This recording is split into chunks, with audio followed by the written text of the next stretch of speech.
মাঠে পারফরমেন্স নেই, বাইরের সমালোচনার ঝড়, টিম ম্যানেজমেন্টের সিদ্ধান্ত প্রশ্নবিদ্ধ হচ্ছে এখন। কাঠগড়ায় উঠে এসেছেন কোচিং স্টাফের সদস্যরা। সব মিলিয়ে অস্থির এক সময় কাটছে বাংলাদেশ ক্রিকেট দলের। তবে যত দ্রুত সম্ভব জাতীয় দলকে ঘিরে থাকা এই অস্থিরতা কাটাতে চায় বিসিবি।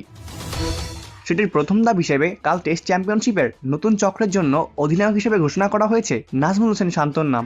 গত জুনে ওয়ানডে সংস্করণে নেতৃত্ব থেকে সরিয়ে দেওয়ার পর নিজেই টেস্ট ক্রিকেটের অধিনায়কত্ব না করার ঘোষণা দেন নাজমুল। 3 সংস্করণে 3 অধিনায়ক এখন ক্রিকেট বোর্ডের। নাজমুল টেস্ট নেতৃত্ব ছাড়তে পারেন সেই সময় এমন খবর জানার পর তার সঙ্গে যোগাযোগের চেষ্টা করেও ব্যর্থ হয় বিসিবি। শ্রীলঙ্কা সফরে টেস্ট সিরিজ শুরুর আগে সংবাদ সম্মেলনে এই সংস্করণ নেতৃত্ব ছাড়ার কথা জানিয়েছেন নাজমুল।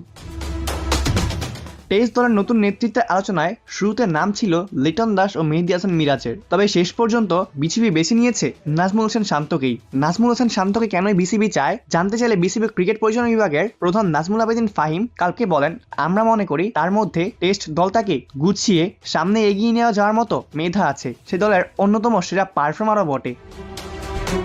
তবে নাজমুল হোসেন শান্ত আপাতত শুধু টেস্ট অধিনায়কত্বই পাচ্ছেন। হঠাৎ তাকে সরিয়ে মেহেদী হাসান মিরাজকে ওয়ানডে অধিনায়ক করাটা ভুল ছিল বলে মনে করেন বোর্ডের একটি পক্ষ। সেই ভুল শুধরাতে গিয়ে মিরাজকে সরিয়ে দিয়ে আরও একটি ভুল করতে চাইছে না বোর্ড, কারণ এতে দলে অস্থিরতা আরও বাড়ার শঙ্কা আছে। নাজমুল বিষয়টি বুঝতে পেরেছেন বলে জানা গেছে। দলের অস্থিরতা নিয়ে বোর্ডকে নাজমুল তার দুশ্চিন্তার কথা জানিয়েছেন। ড্রেসিং রুমে একটি ইতিবাচক সংস্কৃতি তৈরি করতে বোর্ডের কাছে সমর্থন চেয়েছেন নাজমুল হোসেন শান্ত।